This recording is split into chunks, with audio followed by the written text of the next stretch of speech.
जय जय श्री राधे। हर हर महादेव। सावन महात्म 17वां अध्याय 17 है। पवित्र रोपण महात्म है। भगवान शंकर ने सनत कुमार से कहा, हे देवेश, मैंने तुम्हें अभी श्रावण शुक्ल सप्तमी का व्रत बताया। अब मैं तुम्हें श्रावण शुक्ल अष्टमी के विषय में बताता हूँ। ध्यान पूर्वक सुनो। श्रावण शुक्ल सप्तमी को अधिवासन कर अष्टमी के दिन पवित्र रोपण करना चाहिए। जो मनुष्य पवित्र बनवाता है उसका फल कहता हूँ। पवित्र बनवाने वाला यज्ञ, व्रत, दान तथा सब तीर्थाभिषेचन का फल प्राप्त कर लेता है, क्योंकि सर्वज्ञता शिवा सब में निवास करती है। अतः उसे न आदि व्याधि दुख पीड़ा होती है और न शत्रु का भय रहता है। उसे कोई ग्रह भी पीड़ा नहीं पहुंचा सकता।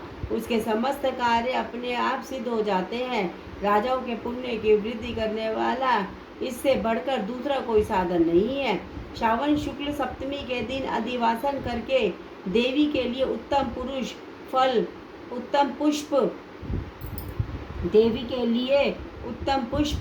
फल, गंध, सब प्रकार की पूजन सामग्री लेकर अनेक प्रकार के नैवेद्य, वस्त्र, आभूषण आदि एकत्र करें। फिर पवित्र निर्माण करके पंचगव्य प्राशन करना चाहिए। फिर चरु द्वारा दिग्बली और अधिवासन का सुंदर वस्त्रों से पवित्र का आच्छादन करना चाहिए। 100 बार देवी के मूल मंत्र से अभिमंत्रित करके पवित्र को देवी के सामने स्थापित करना चाहिए। देवी का सुंदर मंडप का निर्माण कर रात्रि जागरण करना चाहिए। अगले दिन प्रातःकाल स्नान करके दिशाओं में बलि देनी चाहिए। विधिवत देवी की पूजा करने के बाद स्त्रियों तथा ब्राह्मणों को भोजन कराना चाहिए तथा दक्षिणा देनी चाहिए। राजा को दृढ़ता के साथ नियमों का पालन कर उसे स्त्री जुआ, शिकार और मांस का त्याग करना चाहिए। ब्राह्मणों और आचार्यों को स्वाध्याय का, वैश्यों का व्यापार और खेती का कार्य बंद करके कम से कम आधा दिन देवी की ध्यान में अपने मन को लगाना चाहिए। हो सके तो 5 या 7 दिन देवी का ध्यान करना चाहिए। जो ज्ञानी सविधि पवित्र रोपण नहीं करता उसका पूरे वर्ष का अर्चन निष्फल हो जाता है। अतः मनुष्यों को भक्तिपूर्वक देवी परायण होकर प्रति वर्ष पवित्र रोपण करना चाहिए। कर्क अथवा सिंह का सूर्य हो जाने पर श्रावण शुक्ल अष्टमी के दिन देवी के लिए पवित्र रोपण करना चाहिए। इसे नित्य कर्म समझकर करना चाहिए। सनत कुमार ने कहा, हे देवादिदेव महादेव, आपने जो पवित्र रोपण बताया है उसके निर्माण की विधि ठीक तरह से मुझे समझाइए। भगवान महादेव बोले, हे सनत कुमार, रेशमी वस्त्र कुश या कांस से निर्मित या ब्राह्मणी द्वारा रुई से बड़ा सूत होना चाहिए। सूत धागों को 3 गुना कर पुनः तिगुणित करने पर उनकी संख्या 360 होनी चाहिए। 360 सूतों का उत्तम, 270 को मध्यम और 180 सूतों का निकृष्ट कहा है।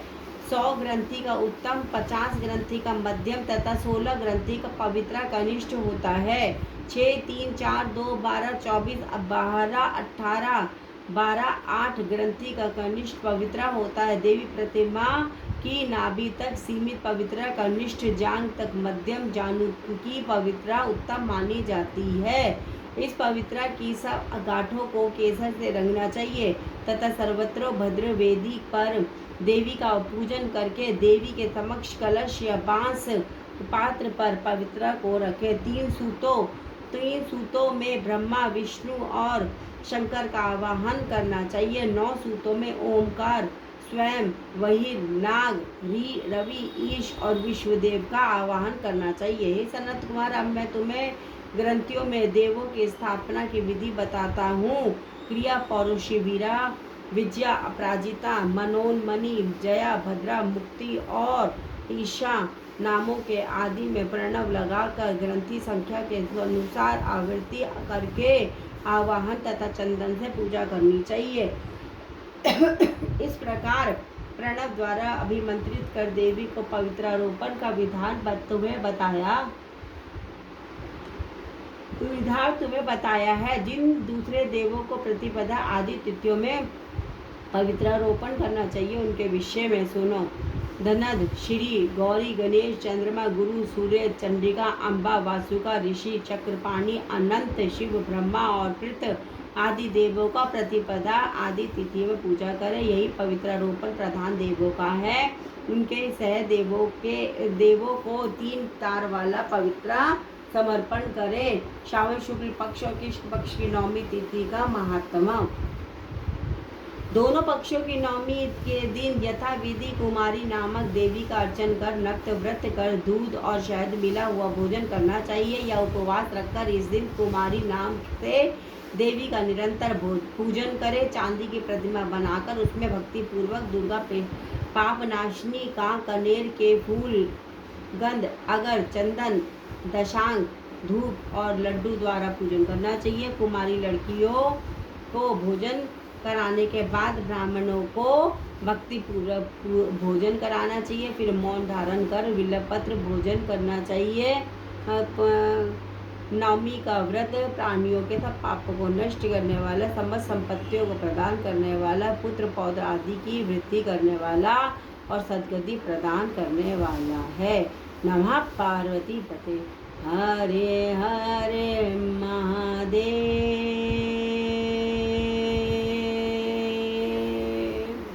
शंभु शंभु शंभु। बम बम बोले, बम बम बोले, बम बम बोले, बम बम।